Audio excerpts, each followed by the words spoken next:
Bom dia. As nossas crianças já se viram. Antes de começar, queria lembrar que podem e devem fazer perguntas sempre que as tenham. Queremos mesmo que possam ser esclarecidos de todas as questões, de absolutamente todas as questões que tenham.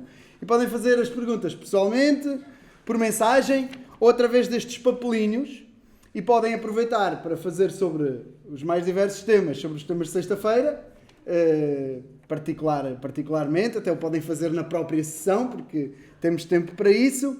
Podem fazer sobre os temas de domingo, sobre a pregação de hoje ou outra pregação qualquer, ou sobre qualquer outro assunto que tenham dúvida, que tenham questão, podem fazer sempre essa pergunta e das mais variadas formas. Nós recebemos 2 vezes a mesma questão através dos papelinhos. E eu queremos agradecer a questão, sinceramente, e queremos pedir a quem fez a pergunta, de forma repetida, que possa vir ter comigo para eu poder esclarecer pessoalmente. Isto porque é uma pergunta bastante interessante, diga-se, mas não é nenhum assunto de primeira importância, nenhum assunto basilar da fé. E acreditamos que esclarecer assim, sem mais contexto, publicamente, podia criar mais dúvidas do que responder concretamente à questão, está bem? Então, se fosse uma dúvida que pudesse acrescentar a todos, nós partilhávamos e abençoávamos todos. Como não é algo que consigamos responder diretamente da melhor forma possível, sem levantar mais dúvidas, não queremos deixar de dar resposta, nem queremos criar ainda mais dúvidas. Portanto, apelamos excepcionalmente que desta vez quem fez a pergunta não se identificou e pode fazer sempre perguntas anónimas, estejam à vontade, mas neste caso que venham falar comigo, está bem? Vamos avançar. Ainda se lembram do slogan temporário da TSF na altura do apagão? Vejam lá, senão a próxima vez que eu falar com o Duarte vou fazer queixa. Dizer que os irmãos em Parelhó têm pouca memória. Isso, TSF, Luz nas Trevas, isso mesmo. O David se calhar não se lembra assim tanto, mas conseguiu conjugar os 2 temas e auxiliou a memória dele. Está a reconhecer, é isso.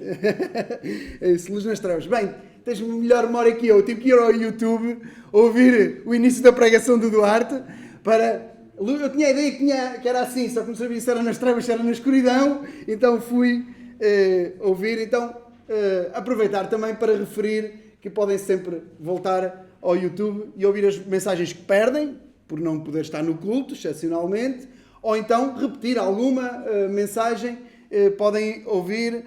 Somos abençoados pelas tecnologias e também por aqueles que nos servem e dedicam o seu tempo também a isso. Luz nas Trevas, o slogan temporário da TSF no apagão.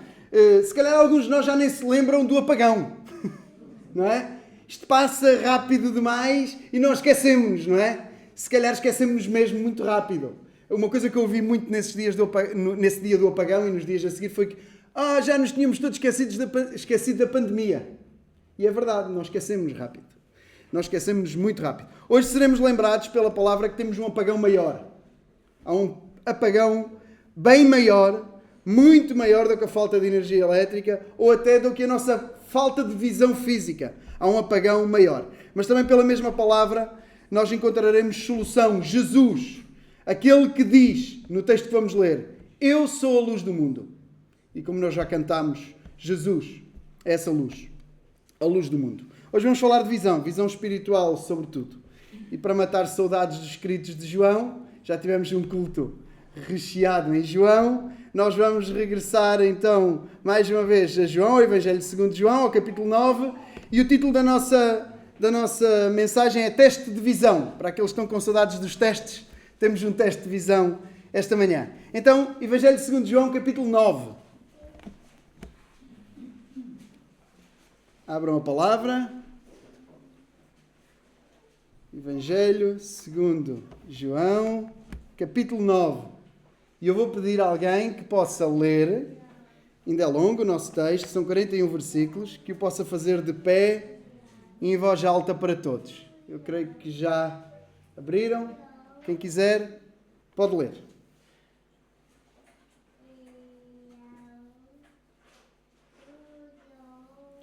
Então, vou ter que nomear alguém. Vai, Sara, lê. E passando Jesus, viu um homem cego de nascença. E os seus discípulos lhe perguntaram, dizendo: Rabi, quem pecou, este ou os seus pais, para que nascesse cego? Jesus respondeu: Nem ele pecou, nem seus pais, mas foi assim para que se manifestem nele as obras de Deus. Convém que eu faça as obras daquele que me enviou, enquanto é dia. A noite vem, quando ninguém pode trabalhar.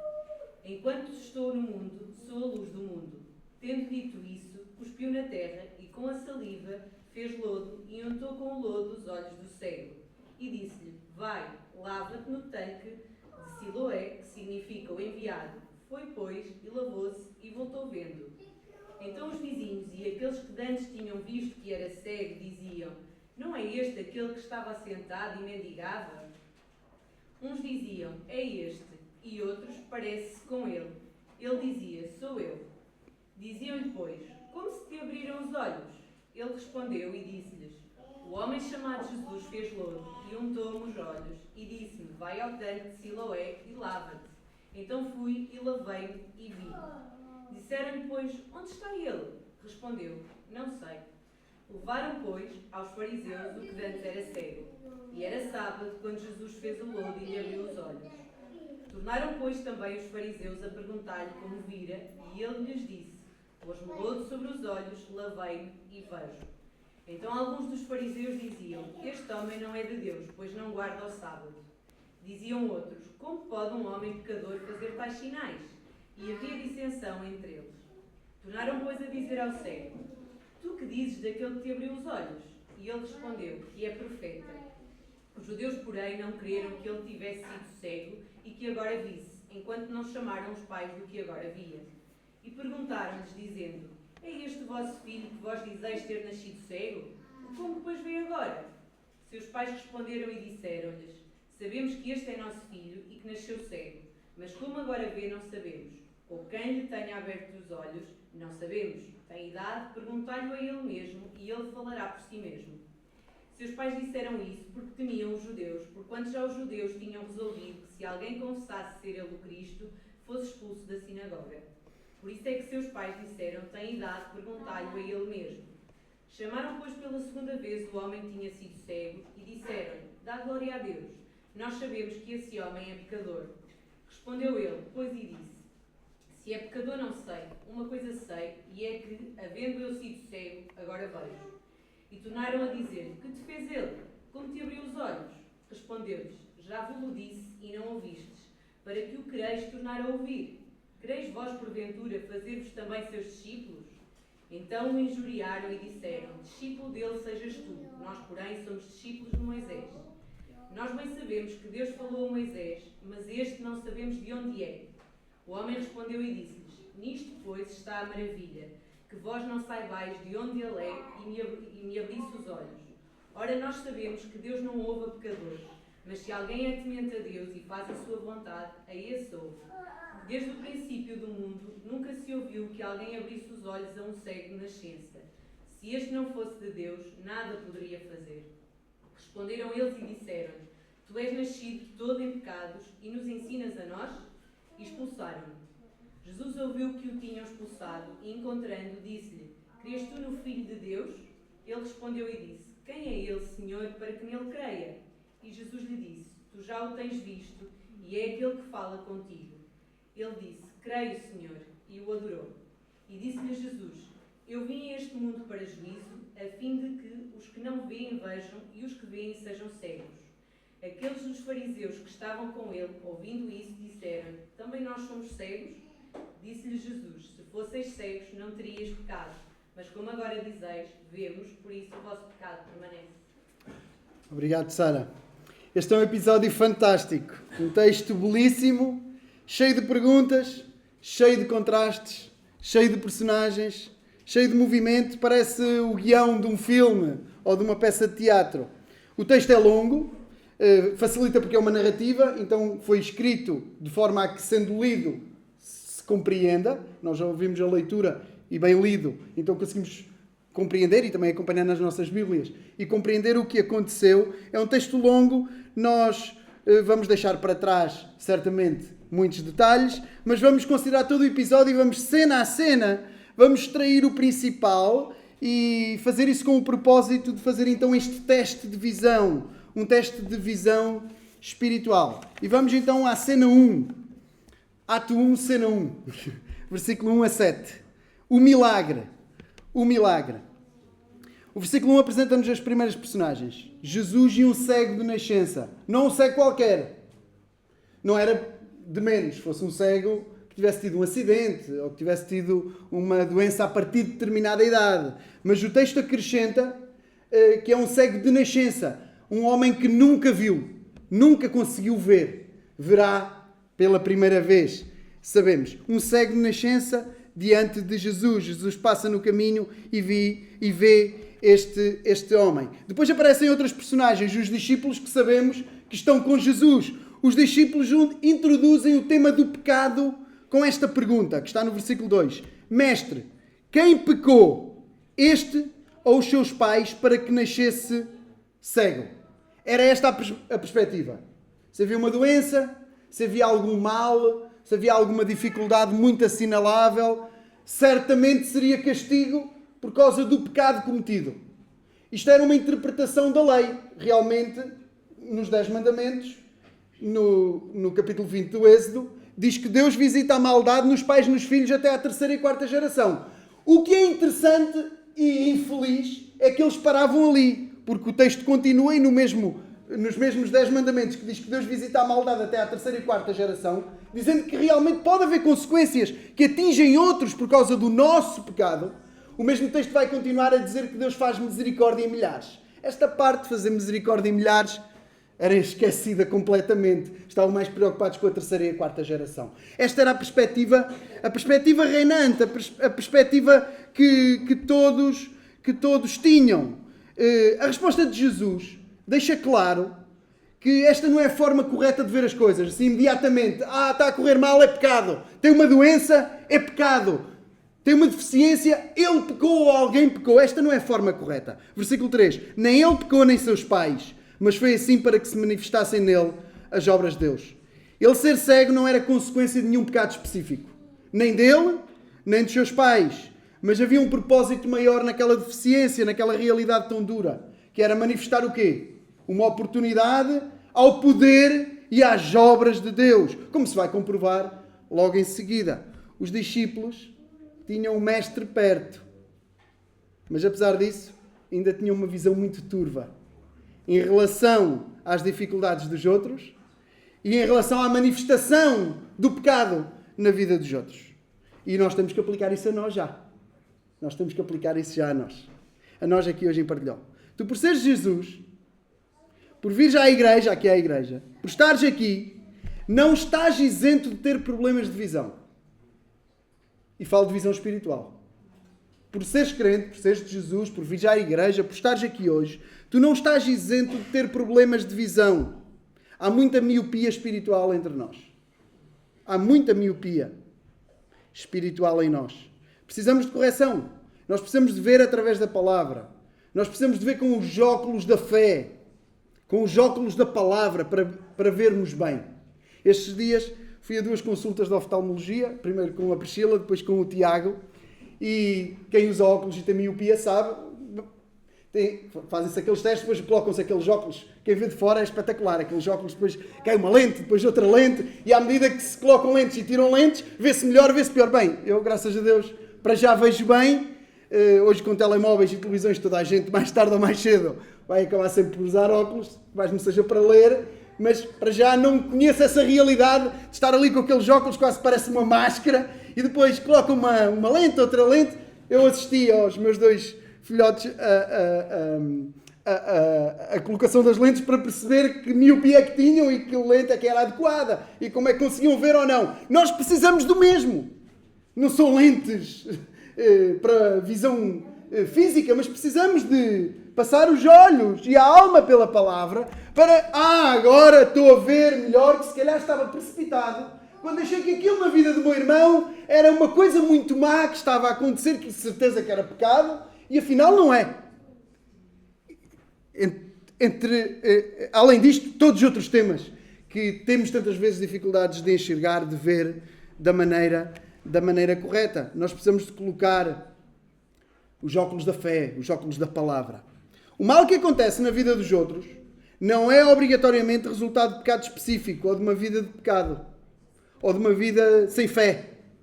A doença na casa dos outros não é obrigatoriamente pecado ou falta de fé. O desemprego ou as dificuldades financeiras podem não ter nada a ver com pecado ou com falta de fé. A ausência de filhos ou problema na educação dos filhos podem não ter nada a ver com castigo divino, com pecado ou com falta de fé. Cuidado, porque nós normalmente vemos muito mal ao longe a vida dos outros. Vemos muito mal.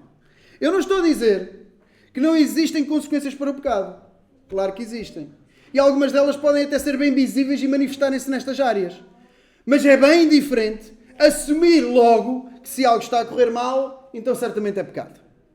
Eu também não estou a dizer que nós não podemos de forma séria, preocupada, amorosa, identificar pecado na vida dos nossos irmãos. Claro que sim. Até somos chamados a isso para ajudar os outros, para ajudar os irmãos. Mas é bem diferente andar à procura do pecado e até encontrar pecado onde ele não existe. Era o que estava aqui a acontecer. Era o que estava aqui a acontecer. Quem é que pecou? Jesus. Ninguém. Ninguém. Cuidado. Podemos estar a chamar pecado ao palco que Deus preparou para demonstrar o seu poder e glória. Podemos às vezes considerar pecado aquilo que é Deus a montar o cenário para depois trazer maravilhas e milagre à vida dos outros. O texto avança e nós avançamos. Jesus avança. Olhem, fazer algumas referências. Temos que avançar, mas fazer algumas referências. No versículo 4, o que é que Jesus diz? Convém que eu faça as obras daquele que me enviou. Enquanto é dia, à noite vem, ninguém pode trabalhar. É muito interessante o que está aqui, porque enquadra o que Jesus vai fazer, mas não enquadra só isso. Jesus sabe que aquele é um sábado.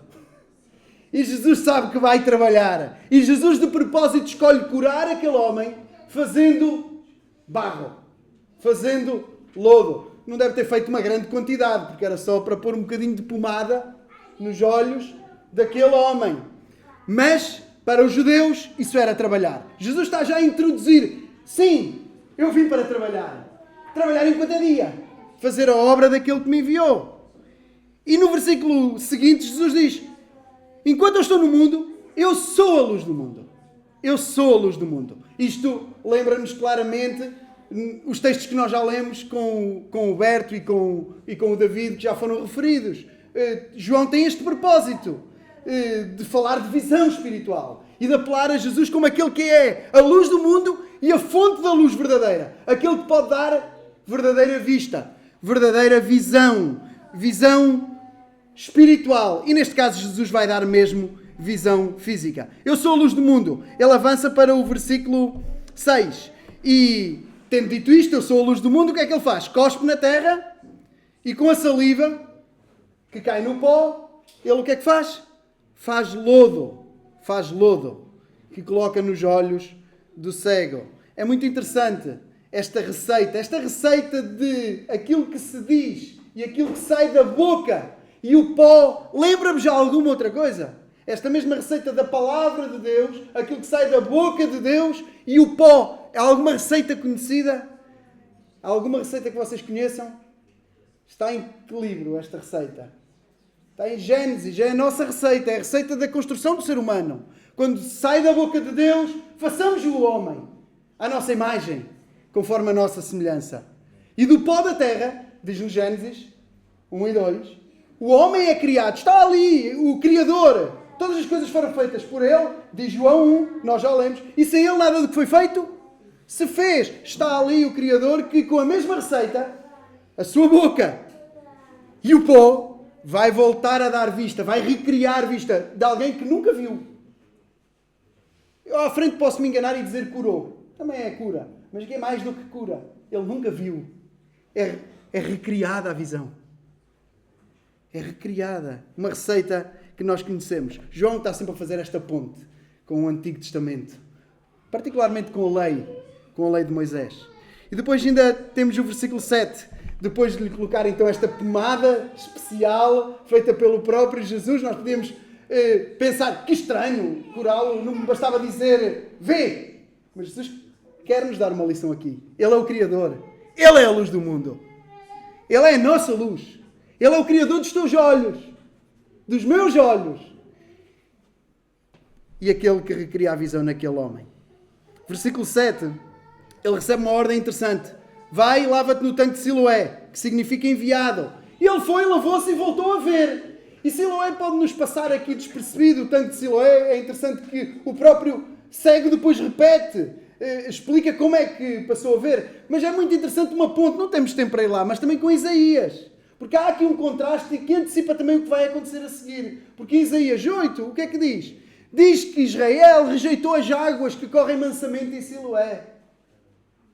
Rejeitou o enviado. Siloé significa enviado. Isto antecipa o que está a seguir a acontecer. Eles estão a rejeitar o enviado, como os judeus lá atrás rejeitaram as águas de Siloé. Há uma referência, é interessante, não temos tempo para ir a todos os detalhes, mas isto é precioso demais. Precioso demais. Está a ser dirigido em primeira mão àqueles que conhecem as Escrituras, àqueles que conhecem o Antigo Testamento, mais do que nós estamos habituados. Mas é importante cruzarmos estes pontos, cruzarmos tudo isto. O texto avança. E avança para o ato 2. Muda aqui o cenário completamente. Ato 2, cena 1. Versículo 8 a 12. Vão olhando enquanto eu vou falando, que eu vou ter que acelerar um pouquinho. E depois do milagre, nós temos as reações. Ato 2, cena 1. Reações. Os vizinhos questionam. Os vizinhos questionam. Os vizinhos perguntam-se: é ele mesmo? Será ele? Uns dizem é. Outros dizem não, é um parecido com ele.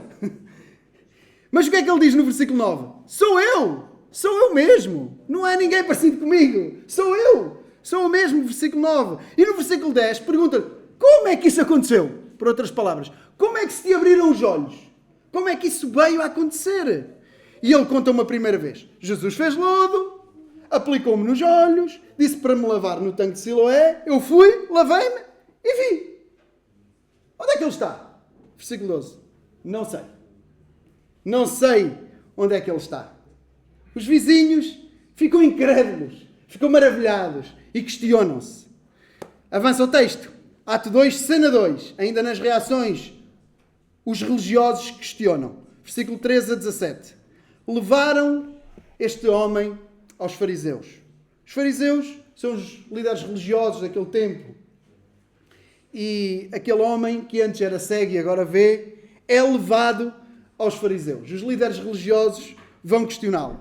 E o versículo 14 o que é que nos diz? Diz-nos que era sábado, quando Jesus fez o lodo e o curou. Jesus já tinha dito que era tempo de trabalhar. E ao que parece, fazer assim umas gramas minúsculas, cabem na palma da mão, de lodo, para os judeus era trabalhar. Era quebrar o 4º mandamento, não trabalharás. Lembra-te do dia do sábado para o santificar. Era trabalhar. Levar mais do que um figo seco na mão. E fazer lodo na palma da mão. Era trabalhar.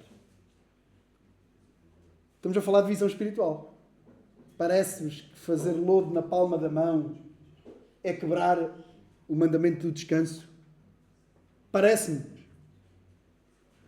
Pois, este homem é levado aos fariseus justamente para examinar tudo isto. É o grande motivo dele estar ali. É perceber como é que aquela cura pode acontecer e como é que pode acontecer desta maneira, supostamente quebrando este mandamento. O versículo 15 diz-nos que os fariseus fazem a mesma pergunta que os vizinhos. Fazem a mesma pergunta. Também os fariseus lhe perguntaram como vira. E ele repete, segunda vez, a mesma história. Pôs-me lodo sobre os olhos, lavei-me e vejo. E o versículo 16 diz que surge discórdia entre os religiosos. Uns dizem que não pode vir de Deus, que Jesus não pode vir de Deus porque não guarda o sábado. Certamente não é de Deus. Ele não guarda o sábado. Então ele acabou de trabalhar no sábado. Curar. Preocupar-se com os outros no sábado. Trabalhar tão arduamente no sábado. Outros diziam, bem, ele pecador não pode ser. Como é que pode ser pecador e fazer estes sinais? E havia discórdia entre eles. Até parece que eles estão à procura de respostas. Mas na realidade não procuram mais do que confirmação para aquilo que já decidiram e escolheram ser a sua própria verdade. Parece que eles estão à procura de alguma resposta. Mas não, eles já escolheram qual é que é a sua verdade. E as suas respostas e conclusões serão sempre erradas e serão cada vez piores. À medida que o texto avança, eles vão se escolhendo e respondendo cada vez pior. Já por outro lado, o homem que fora cego responderá cada vez melhor. E para já no versículo 17, ele responde à pergunta dos fariseus: e tu, o que é que dizes daquele que te abriu os olhos? E ele respondeu que é profeta. Daqui para a frente, ele responderá cada vez melhor. Ao passo que eles responderão cada vez pior. É interessante, pensa isto como um filme. Como se à medida que a cena avança, eles vão perdendo visão. Para nos ajudar a perceber o que está a acontecer com o coração deles. E à medida que a cena avança, aquele homem que agora vê, vai passando a ver melhor. Vai passando a ver mais. É isto que está a acontecer aqui. Avançamos para a cena 3 do ato 2, versículo 18 a 23. Continuam as reações. Os religiosos, depois de questionar, agora investigam. Os religiosos investigam. Então chamam testemunhas. Chamam os pais daquele homem. Chamam os pais daquele homem. Versículo 18. Os religiosos não acreditam que ele fosse mesmo cego de nascença. É isso. Eles não acreditam naquela história. Não pode ser verdade. De certeza que ele não era cego. Então chamam os pais. E perguntam-lhe: este é o vosso filho que vocês dizem ter nascido cego? Como é que ele agora vê? Como, pois, vê agora? Os pais, no versículo 20, confirmam. É o nosso filho e nasceu cego. De facto, é o nosso filho e nasceu cego. Mas respondem com medo à segunda parte da pergunta. Eles respondem com medo à segunda parte da pergunta. Como agora vê, não sabemos. Pergunta-lhe. É maior e vacinado, ele pode falar por ele mesmo. Eles não dizem isto, mas é como se dissessem. Aqui há uma lógica da idade. Já tem idade, é o que diz o texto, não é? A partir dos 13 anos podia ser testemunha em tribunal. Portanto, eles estão a dizer, não é que é maior, tinha mais de 18 anos, porque mesmo em Portugal a maioridade não foi sempre aos 18 anos, já foi aos 21. Portanto, isso, naquele tempo a maioridade não era aos 18 anos, era bem diferente do que é agora. Mas quando diz tem idade, perguntem-lhe, é que ele já podia responder por ele próprio até em tribunal. Teria mais de 13 anos, seria um homem adulto, provavelmente, não sabemos, não interessa, mas eles fogem à segunda parte da questão. Eles confirmam, é o nosso filho e nasceu cego. Agora como é que ele vê, não sabemos, e quem o curou, quem lhe deu a visão, também não sabemos. O que é uma fuga? Eles fogem à questão com medo. O versículo 22 deixa-nos claro que os religiosos já tinham determinado consequências para aqueles que tivessem a coragem de afirmar a sua fé em Jesus, como o Cristo, como o ungido, como o enviado de Deus.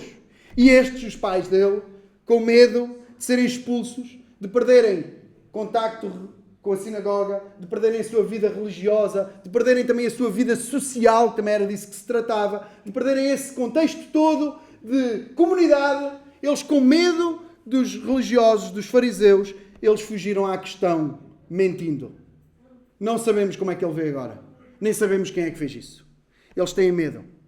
Eu quero também aplicar, porque ainda hoje acontece o mesmo. Ainda hoje acontece o mesmo. Tantos chegam tão perto, mas tão perto de Jesus, que é mesmo pena depois não avançarem com fé. Como esta família, ficam bloqueados, com o receio do que vão perder, do que podem perder. Estão tão perto, ouvem, concordam, acham que até é importante para a vida, que é transformador até determinado grau, que tem o seu papel, mas com medo e com o risco de perder, esse medo bloqueia e impede de avançar com fé até Jesus. Impede de ver realmente e abraçar Jesus. Abraçá-lo como Senhor, como Salvador. E as desculpas são variadas. Depois, as desculpas amontoam-se. Oh, sou novo demais. Se levar Jesus assim tão a sério, ao ponto de ter um relacionamento pessoal com Ele, além daquilo que eu já faço, porque venho aqui com os meus pais, se eu levar isso em diante, se eu der esse passo de fé, se me agarrar a Jesus como Senhor, como Salvador, se eu tiver um relacionamento pessoal com Ele, além do que já tenho mediado pelos meus pais, ou mediado por aqueles que me trazem aqui, sou novo demais, o que é que os outros vão pensar? O que é que os meus colegas vão pensar? Tenho medo. Tenho vergonha de afirmar isso. Tenho vergonha de dar esse passo. Tenho medo. Não quero. Tenho tempo. Sou novo demais. Tenho tempo. Tenho tempo para isso depois, para pensar nisso depois. Tens mesmo? Será que vais ter tempo depois? Será que a tua juventude dura para sempre? Será que estás no controle do teu tempo? Será que tens? E se o tempo passar e esta oportunidade também passar e tu nunca mais te tiveres tão sensível à palavra de Deus como estás hoje esta manhã?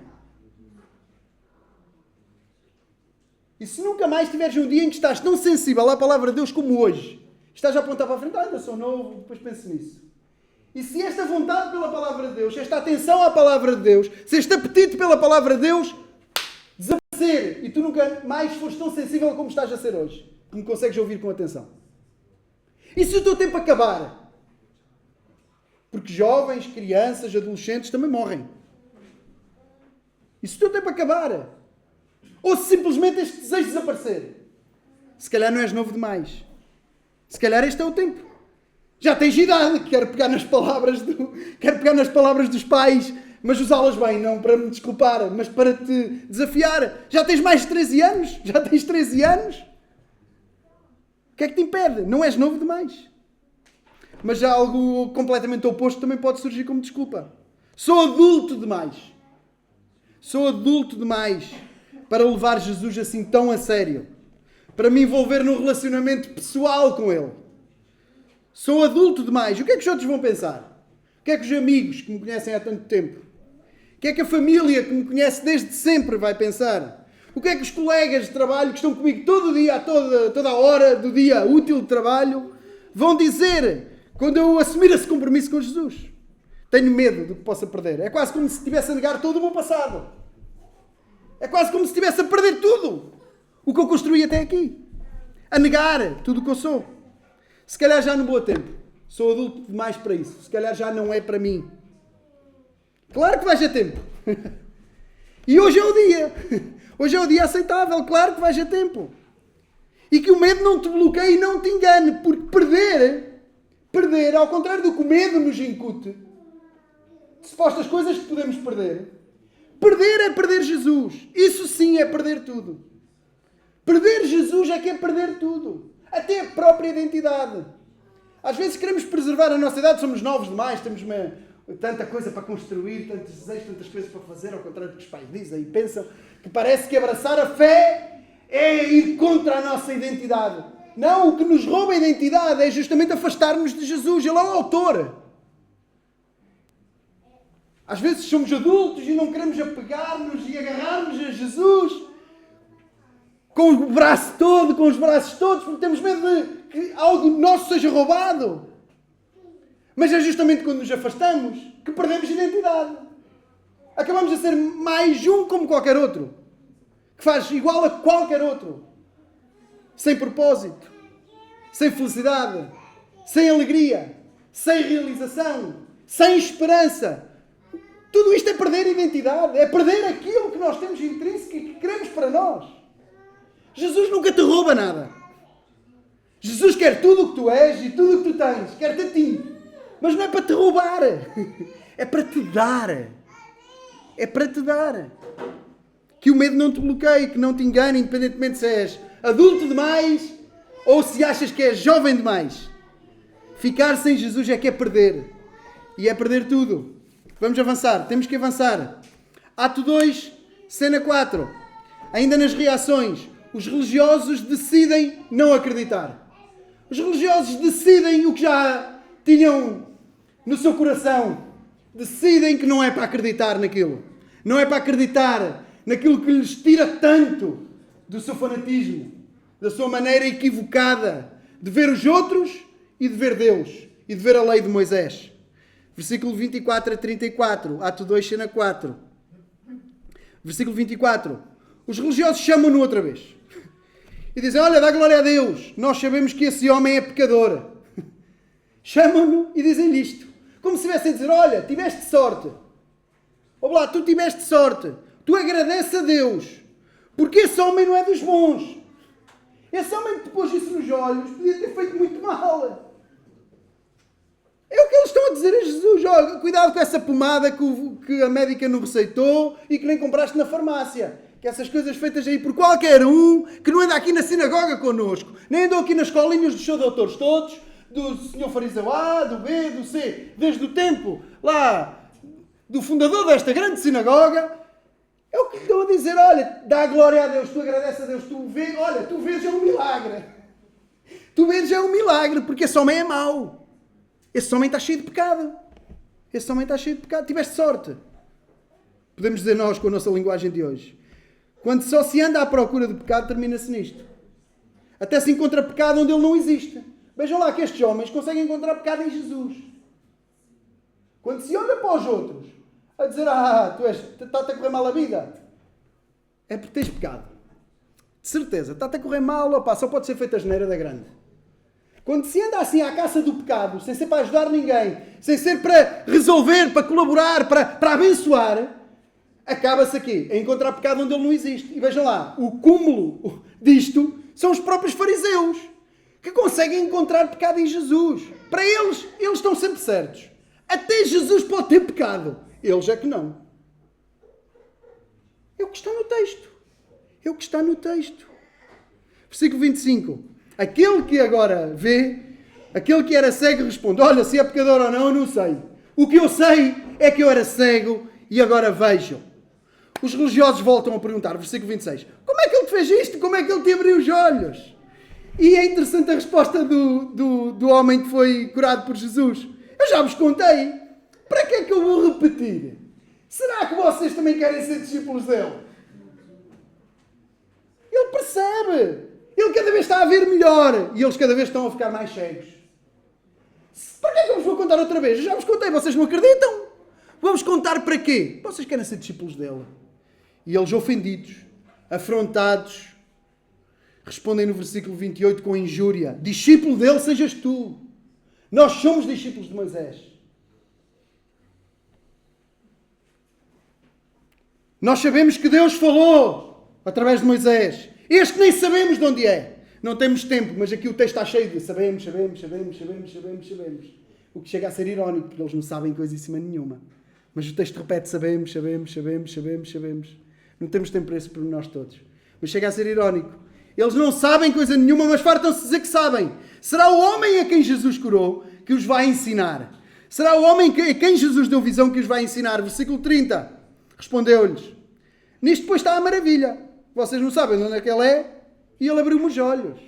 Aqui é que está a grande maravilha. Vocês nem o conhecem, nem sabem de onde é que ele é e ele abriu-me os olhos. Nós sabemos, versículo 31, que Deus não ouve pecadores. Vocês estão a dizer que ele é pecador. Nós sabemos que Deus não ouve pecadores.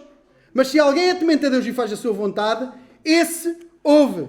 Desde o princípio do mundo. Nunca se ouviu que alguém abrisse os olhos a um cego de nascença. Nunca se ouviu tal. Se este homem não fosse Deus, nada poderia fazer. Grande pregação. Com os líderes religiosos. Que grande visão espiritual. Que ainda vai melhorar. A resposta dele já se era de esperar. O quê? Tu, todo nascido em pecados. Versículo 34. Ensina-nos a nós. Quem é que és tu para nos ensinar? Tu és um pecador. Nascido em pecado, ainda há de ser pior do que ele. Vens nos ensinar a nós. Expulsaram-no. E é interessante este movimento. Que as trevas nos seus olhos e corações se adensam. Ao passo que a luz na mente e na alma daquele homem cada vez brilha mais. Avançamos para o terceiro e último ato. Muda novamente de cenário. Já não há inquéritos religiosos. Ato 3, cena 1, versículo 35 a 39. Um milagre maior. Muito maior do que dar vista aos olhos. Versículo 35 a 39. Jesus encontra novamente aquele homem. E pergunta-lhe no versículo 35. Crês tu no Filho de Deus? Tu crês no Filho de Deus? E é interessante que ele responde com uma pergunta. No versículo 36. Quem é, Senhor, para que eu nele creia? Quem é? Eu quero crer. Mas diz-me quem é. para que eu possa crer. E Jesus responde no versículo 37, tu já o tens visto, é aquele que fala contigo. Por outras palavras, sou eu que falo contigo. A resposta não podia ser melhor. A resposta deste homem está no versículo 38. Creio, Senhor. E o adorou. É impossível não responder com adoração a uma fé genuína. Ele creu verdadeiramente. E porque creu, adorou Jesus. Nós tivemos há pouco tempo numa série no livro de Marcos. Este episódio não aparece em nenhum dos outros evangelhos sinóticos. É específico, único e exclusivamente de João e não aparece nos outros evangelhos. Mas há assim tantos episódios de homens a dobrarem-se a adorar Jesus? Há? Mesmo os discípulos encontram os discípulos a fazer isto assim? A prostrarem-se a adorar Jesus? É excepcional. Não é a regra. Mas aquele homem creu de facto no Filho de Deus. E creu que o Filho de Deus, o enviado, o ungido, o Cristo, era Jesus que falava com ele. Ele crê, ele prostra-se e adora. Encontrou finalmente luz para o apagão espiritual que tinha. Um autêntico clarão espiritual. Veio quando reconheceu Jesus como seu Senhor, como o Filho de Deus, como Salvador e quando o adorou. Não foi quando ele foi curado e ganhou visão que esse clarão espiritual se deu. Houve luz, mas comparado com esta, ainda era uma luz pequena. Também tu podes já conseguir ver alguma coisa. Podes até conseguir ver mais do que muitos religiosos. Podes conseguir ver mais do que aqueles que vivem uma vida ímpia, desordenada e imoral. Podes conseguir até como aquele homem, depois de curado, depois de ter vista física dada por Jesus. Podes conseguir ver alguma coisa.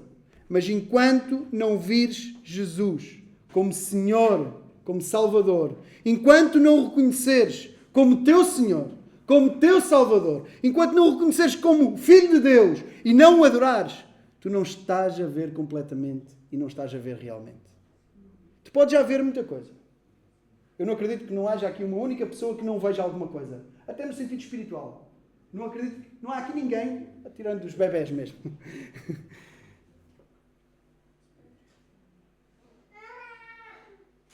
Todos nós vemos.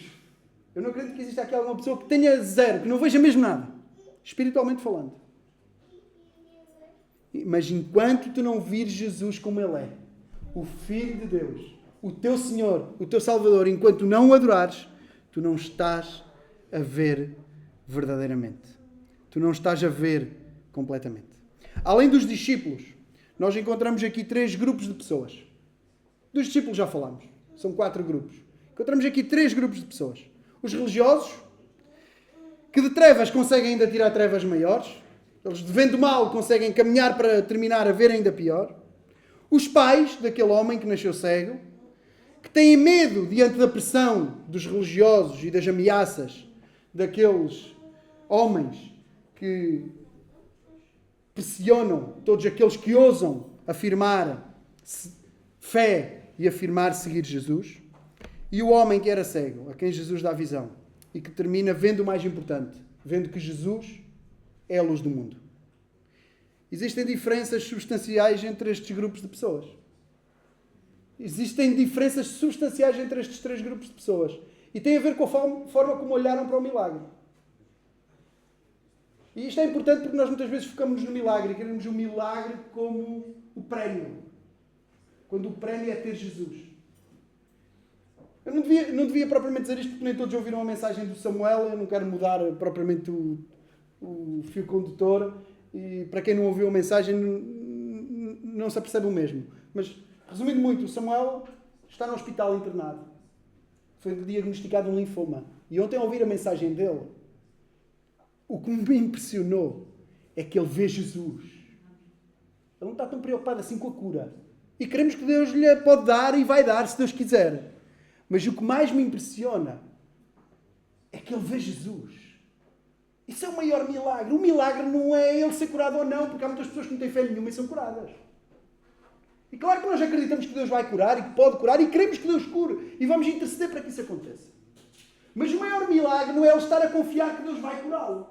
O maior milagre é, perante uma notícia tão devastadora, ele ver Jesus e confiar em Jesus. Isso é que é um milagre. Isso é que é o maior milagre. Isso é que é o maior milagre. A maneira como nós olhamos para as coisas que acontecem, sejam más, para não acusarmos os outros e dizerem que são pecadores, sejam as boas, para não esperarmos somente nisso e alimentarmos só de bênçãos, ignorando o abençoador. A maneira como nós olhamos para os milagres é que mostra a visão espiritual que temos, ou a cegueira que temos. Porque reparem, os religiosos viram o mesmo milagre. Viram o mesmo milagre. Só que escolheram ficar aquém do milagre. Eles sabem muito bem o que aconteceu. Só que perante o que aconteceu procuraram, até mais não, encontrar uma explicação diferente para o que aconteceu. No limite, até o diabo tem poder, a bruxa tem poder, não é? Quando uma pessoa não quer acreditar, até atribui os milagres ao que lhe apetece.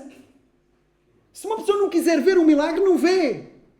E olha, eu quero-vos dizer que Deus faz-nos muitos milagres que nós ignoramos. Se calhar temos de estar mais atentos porque alguns nós assumimos como ordinários e Deus tem-nos dado muitos milagres. Mas há milagres notórios que passado uma semana nós esquecemos. Isso é falta de visão espiritual. Estes homens viram o mesmo milagre, mas arranjaram de tudo para não crer no milagre. E para não crer no autor do milagre, a luz do mundo. Arranjaram outra fonte além de Deus para explicar aquilo. Mas os pais também viram o milagre. Só que quiseram ficar só com o milagre. Chega-me que o meu filho agora veja. Eu já tenho o meu filho a ver. Agora vou-me comprometer e dizer que foi Jesus para ser expulso da sinagoga. Olha, o filho foi. O filho foi expulso. Mas encontrou Jesus. Uns ficaram aquém do milagre. Outros ficaram só com o milagre. Está bom, o que eu quero é ter o milagre. O meu filho já vê. Está tudo bem. Mas este homem não ficou como os pais, que ficaram só com o milagre, privados de uma graça maior. Este homem foi além do milagre. Ele viu além do milagre. Ele no milagre viu a prova de que Jesus não tinha pecado. De que Jesus deveria ser alguém especial. De que Jesus deveria ser pelo menos um profeta. De que Jesus estava certo e as autoridades religiosas erradas. De que Jesus devia ser alvo de crédito. E assim que encontra Jesus, dá-lhe crédito. Diz-me quem é. Eu creio no Messias. Diz-me quem é o Messias para que eu creia nele. Sou eu. E ele prostrou-se e adora. Recebendo um milagre maior. Ter visão espiritual é ver além dos milagres. Ter visão espiritual é ver além das bênçãos. É ver Jesus o abençoador. E reconhecer que o maior milagre é ter Jesus. O maior milagre é reconhecer Jesus. É tê-lo como Senhor. É tê-lo como Salvador. O maior milagre é tê-lo como tudo. O teste de visão espiritual. O teste de visão também consiste em considerar a palavra e responder a estas perguntas. Em qual destes grupos é que tu te inseres?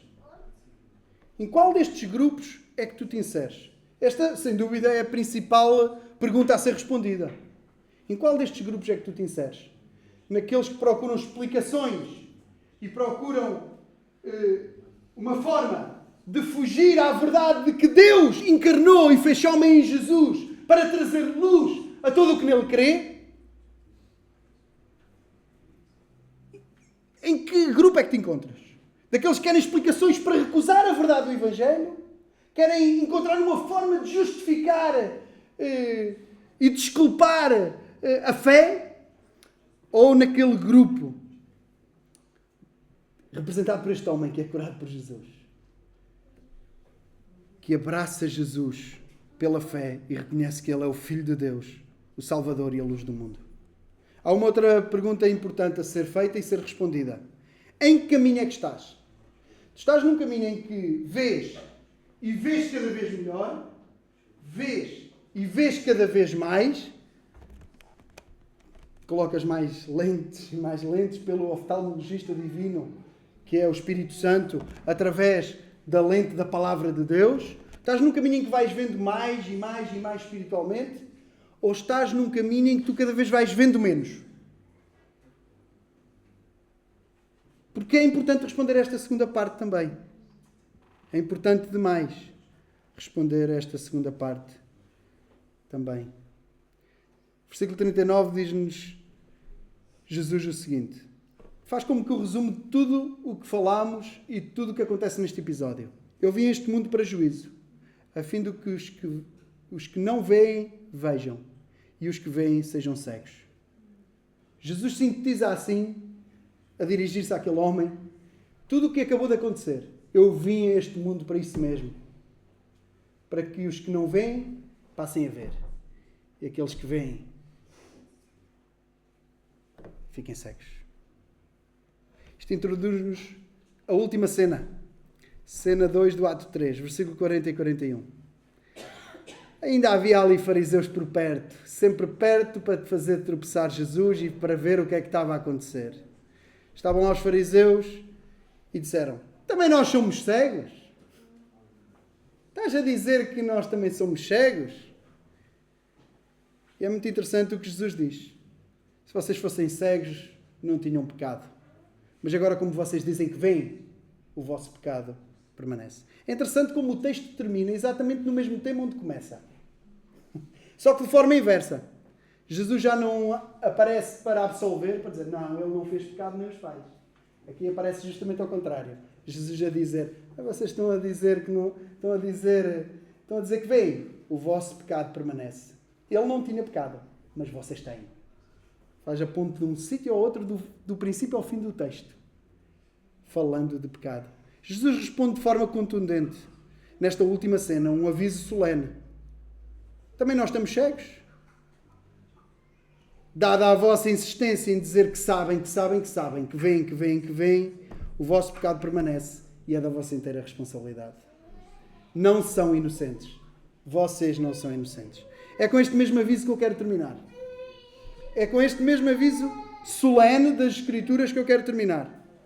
Depois de tudo o que ouvimos, depois de tudo o que tens ouvido, jamais poderás alegar que não sabias, que não vias e que não estavas apercebido, que não estavas avisado. Jamais poderás dizer que não estavas a ver bem. Depois de tudo o que tu já ouviste, independentemente da tua idade, independentemente de tudo, depois do que tens ouvido, tu não podes dizer, eu não sabia, eu não estava a ver bem. Tu não és inocente. Precisamos mesmo de Jesus. Precisamos todos de Jesus. Jesus é a nossa única esperança para podermos lidar com o pecado que está dentro de nós e encontrarmos perdão. E Jesus também é a nossa única esperança para podermos olhar para o outro e eventualmente até para o pecado do outro da forma correta, com misericórdia e com graça. Jesus é a nossa única esperança. Tu precisas mesmo de Jesus. Todos precisamos e que todos o tenham. Amém.